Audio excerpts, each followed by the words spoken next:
राजा मानसिंह के शासनकाल में उनका राज्य बहुत खुशहाल था। सभी प्रजाजन खुशी से रहते थे।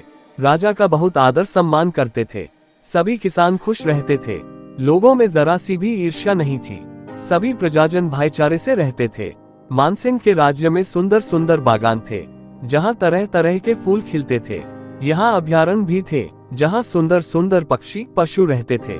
राजा मानसिंह बहुत धर्मात्मा थे। पूजा पाठ उनकी दिनचर्या में शामिल था।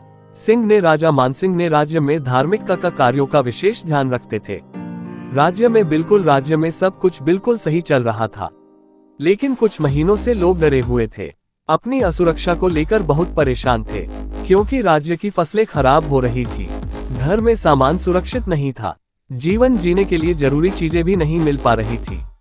पूरा राज्य अदृश्य शक्तियों, भूतिया शक्तियों की वजह से परेशान था, जिसके कारण लोग विवश होकर राज्य को छोड़ने लगे थे। राजा मानसिंह को जब ये पता लगा तो उन्हें भी यह चिंता सताने लगी। बिना प्रजा कैसा राज्य है? यदि राज्य में कोई प्रजा ही नहीं रहेगी तो राज्य का अस्तित्व ही नहीं रहेगा, ना ही कोई वजूद होगा। राज्य एक भूथा खंडहर के अलावा कुछ भी नहीं होगा। मानसिंह प्रजा की परेशानी समझकर बहुत परेशान थे। राजा ने अपने पुरोहितों को बुलाया और राज्य के संकट के बारे में सारी बात बताई।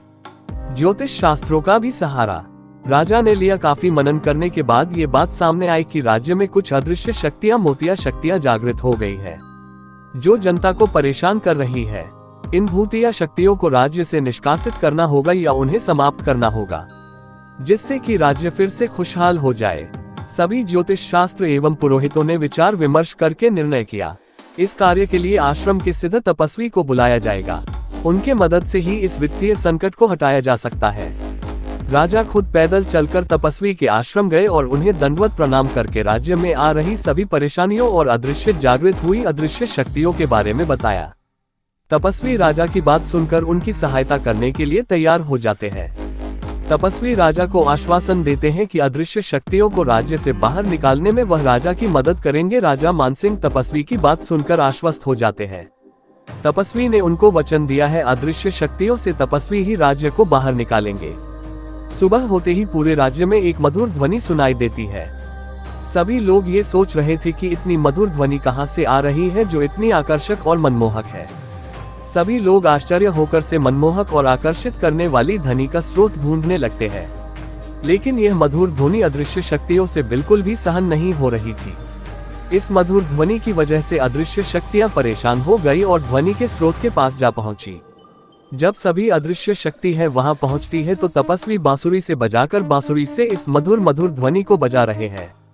उन अदृश्य शक्तियों ने तपस्वी को बांसुरी बजाने से मना किया, लेकिन अदृश्य शक्तियों की बातें अनसुनी कर तपस्वी निरंतर मधुर ध्वनि बजा रहे थे, क्योंकि इस मधुर वाणी से अदृश्य शक्तियों की शक्ति कमजोर हो रही थी।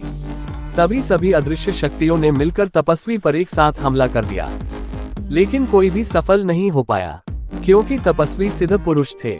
तपस्वी को नुकसान पहुंचाना इन अदृश्य शक्तियों, भूतिया शक्तियों के वश में नहीं था।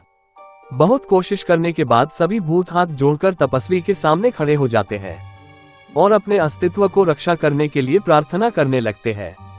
तपस्वी ने एक शर्त पर सभी को आजाद करने का वचन लिया। यदि वे सभी भविष्य में किसी को परेशान नहीं करेगी, राज्य से दूर चली जाएगी। राजा मानसिंह पुनः आते हैं और तपस्वी को दंडवत प्रणाम करते हैं। सभी प्रजाजनों ने भी तपस्वी का धन्यवाद किया।